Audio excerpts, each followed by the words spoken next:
ओम नमो भगवते वासुदेवाय। स्वागत है आपका हमारे चैनल पर। आज के इस वीडियो में आप सुनेंगे सत्यनारायण व्रत की कथा। सत्यनारायण का व्रत प्रत्येक मास की पूर्णिमा तिथि को किया जाता है। सत्यनारायण का व्रत करने से और कथा करने से, सुनने से, पढ़ने से हमारे जीवन में सुख शांति आती है, पितृदोष में भी राहत मिलती है। तो सभी प्रकार की व्रत कथाएं सुनने के लिए और हमसे जुड़े रहने के लिए आपको हमारे चैनल को सब्सक्राइब करके बेल आइकन को प्रेस करना है। आज की कथा अच्छी लगे तो लाइक करना है और शेयर करना है। तो चलिए कथा शुरू करने से पहले हम पूजन विधान जान लेते हैं। तो पूर्णिमा तिथि में सत्यनारायण का व्रत करने वाले को संक्रांति के दिन या पूर्णिमा के दिन सायंकाल को स्नान आदि से निवृत्त होकर पूजा स्थान में आसन पर बैठकर श्रद्धापूर्वक श्री गणेश गौरी का, भगवान नारायण का पूजन करना चाहिए। देवताओं का ध्यान करके पूजन करें और संकल्प करें कि मैं श्री सत्यनारायण स्वामी का पूजन तथा श्रवण सदैव करता रहूँगा। हाथ में पुष्प लेकर नारायण का ध्यान करें। यज्ञोपवीत पुष्प, धूप, नैवेद्य आदि से युक्त होकर स्तुति करें कि हे भगवान, मैंने श्रद्धापूर्वक फल, जल यथाशक्ति सब सामग्री आपको अर्पण की है। इसे स्वीकार कीजिए। मेरा आपको बारंबार नमस्कार है। इसके बाद श्री सत्यनारायण भगवान की कथा पढ़ें या सुनें। तो चलिए अब सुनते हैं सत्यनारायण भगवान की कथा। एक बार नैमिषारण्य में तपस्या करते हुए शौनक आदि ऋषियों ने सूत जी से पूछा कि जिसके करने से मनुष्य मनोवांछित फल प्राप्त कर सकता है, ऐसा व्रत या तप कौन सा है। सूत जी ने कहा कि एक बार श्री नारद जी ने भगवान श्री विष्णु से ऐसा ही प्रश्न किया था। तब श्री विष्णु भगवान ने उनके सामने जिस व्रत का वर्णन किया था वही मैं आपसे कहता हूँ। प्राचीन काल में काशीपुरी में एक अति निर्धन और दरिद्र ब्राह्मण रहता था। वह भूख प्यास से व्याकुल हो भटकता फिरता था। एक दिन उसकी दशा से व्यथित होकर विष्णु भगवान ने बूढ़े ब्राह्मण के रूप में प्रकट होकर ब्राह्मण को सत्यनारायण व्रत का विस्तार पूर्वक विधि विधान बताया और अंतर्ध्यान हो गए। ब्राह्मण अपने मन में श्री सत्यनारायण व्रत करने का निश्चय करके घर लौट आया और इसी चिंता में उसे रात भर नींद नहीं आई। सवेरा होते ही वह सत्यनारायण के व्रत का संकल्प करके भिक्षा मांगने के लिए चल दिया। उस दिन उसे थोड़े से ही परिश्रम से बहुत अधिक धन धान्य भिक्षा में प्राप्त हुआ। सायंकाल घर पहुंचकर उसने बड़ी श्रद्धा से भगवान श्री सत्यनारायण भगवान का विधि पूर्वक पूजन किया। भगवान सत्यदेव की कृपा से वह थोड़े ही दिनों में धनवान हो गया। वह जब तक जीवित रहा तब तक महीने के महीने श्री सत्यनारायण का व्रत और पूजन करता रहा। यह देह छोड़ने के बाद वह विष्णु लोक को गया।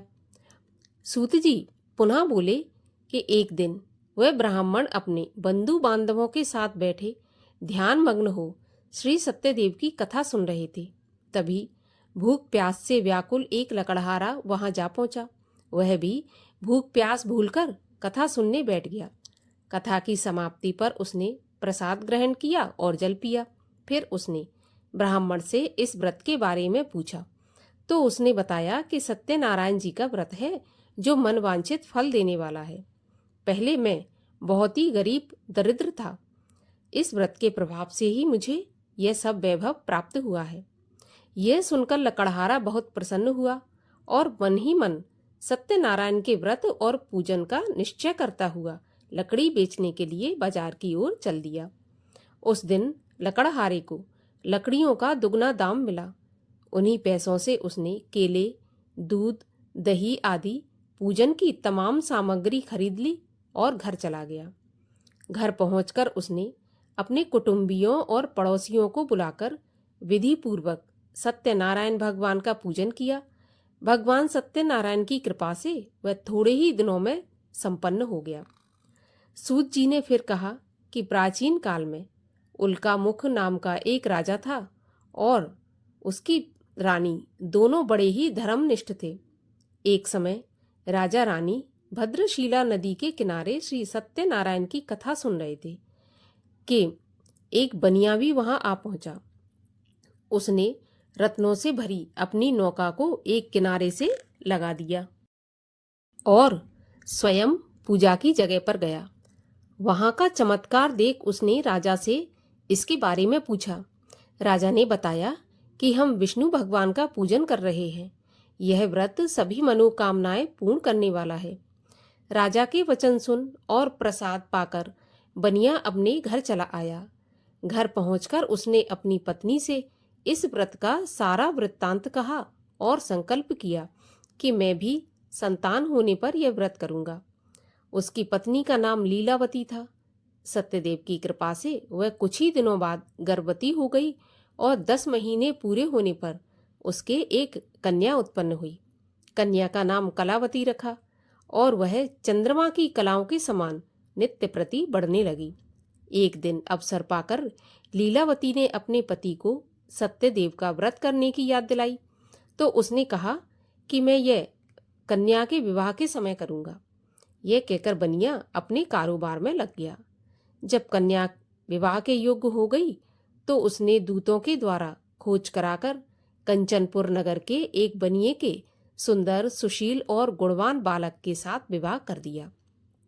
लेकिन फिर भी बनिए ने सत्यनारायण का व्रत नहीं किया। इससे श्री सत्यनारायण भगवान नाराज हो गए।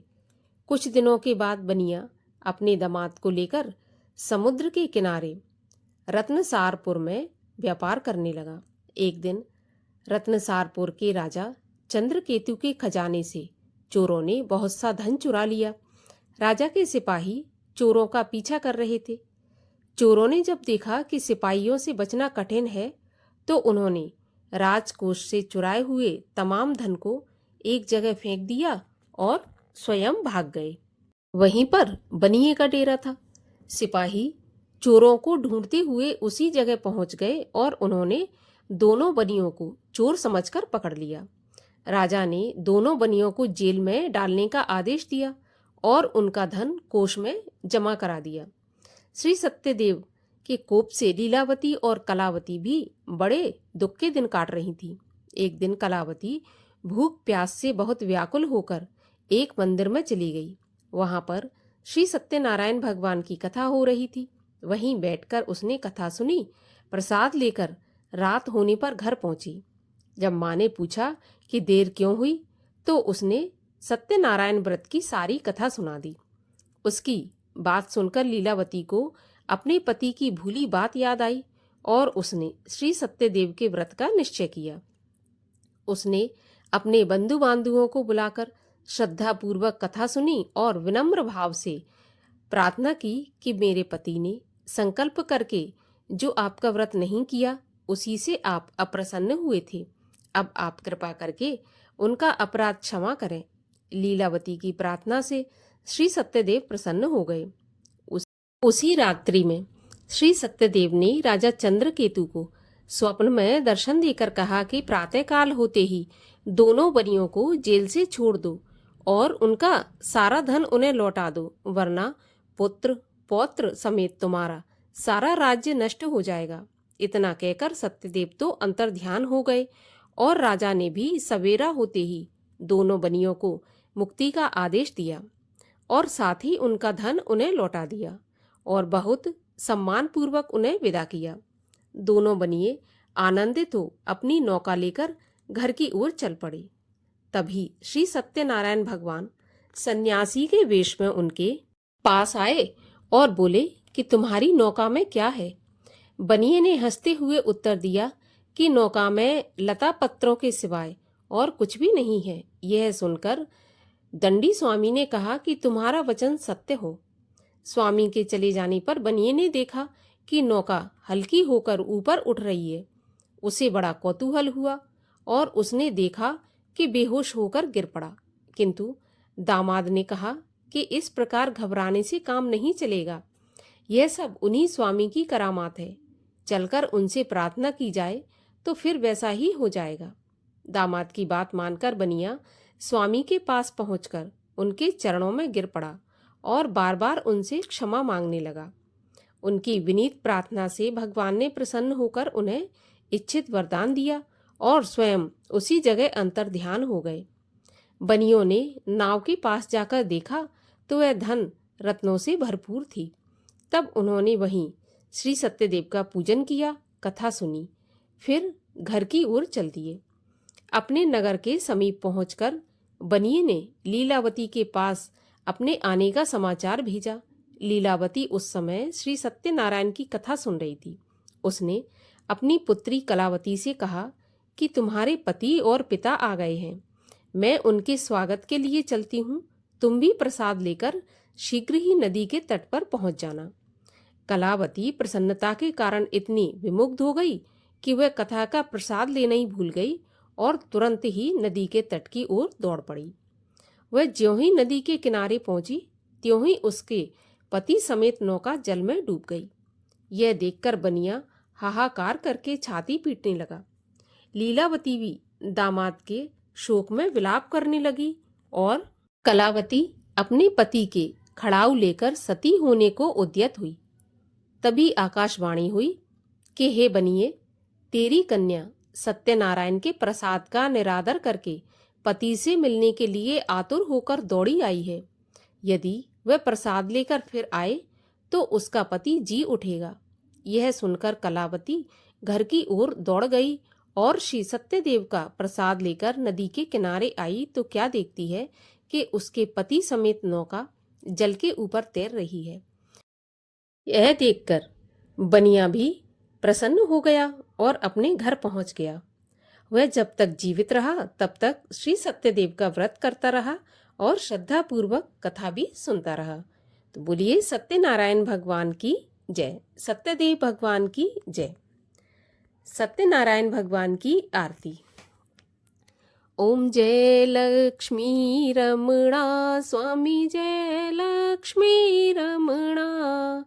सत्यनारायण स्वामी जन पातक हरणा। ओम जय लक्ष्मी रमणा। रत्न जड़ित सिंहासन अद्भुत छवि राजे। नारद करत निरंतर घंटा ध्वनि बाजे। ओम जय लक्ष्मी रमणा। प्रकट भये कलि कारण द्विज को दरस दियो। बूढ़ा ब्राह्मण बन कर कंचन महल कियो। ओम जय लक्ष्मी रमणा। दुर्बल भील कराल जिन पर कृपा करी। चंद्रचूड़ एक राजा तिनकी विपत हरी। ओम जय लक्ष्मी रमणा। वैश्य मनोरथ पायो श्रद्धा तज दीनी।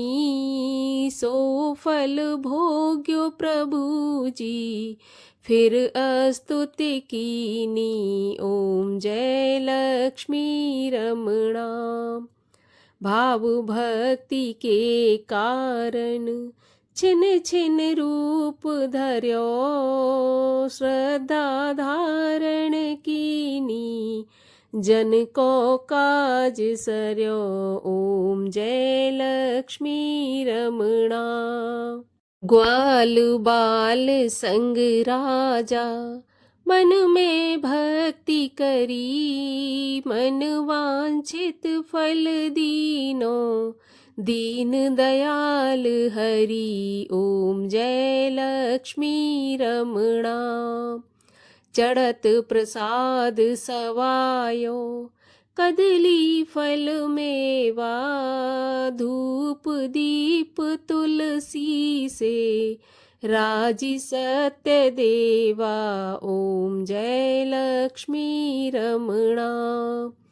सत्यनारायण जी की आरती जो कोई नर गावे, तन मन धन सुख संपत्ति, मन वांछित फल पावे। ओम जय लक्ष्मी रमणा। बोलिए सत्यनारायण भगवान की जय।